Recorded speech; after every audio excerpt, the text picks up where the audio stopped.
Badminton clubs began to develop in England in the 1870s and 80s, and it was Southsea and Bath that were the oldest clubs.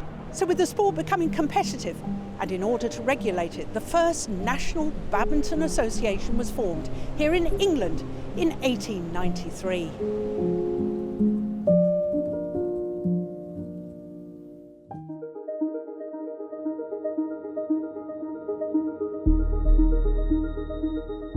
This is the framed picture of the start of the Badminton Association in 1893, and Colonel Toby put an advert in the Field magazine inviting all clubs to attend on September in 1893, and in the end 9 clubs turned up and they agreed to start the Badminton Association, and they also formed the first official rules of the game, which are very similar to the rules today.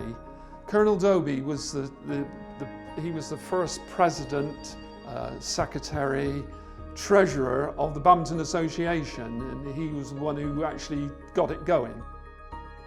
George William Vidal, and he was an instigator of composing the rules in India. He was a British civil servant there, and he eventually moved back to England, and he became the secretary of the Badminton Association in England from 1899 to about 1907. I believe that was a major change in the game of badminton. For the first, from 1863 until 1893, there were no rules, no regulations at all, and clubs just simply played friendlies in the country. And this was a major change. And that Badminton Association then sort of organised badminton in the world until 1934, when the IBF, the International Badminton Federation, was formed. So I think that actually starting the association in 1893 was really the major thing in badminton. It's when it started to grow, be promoted.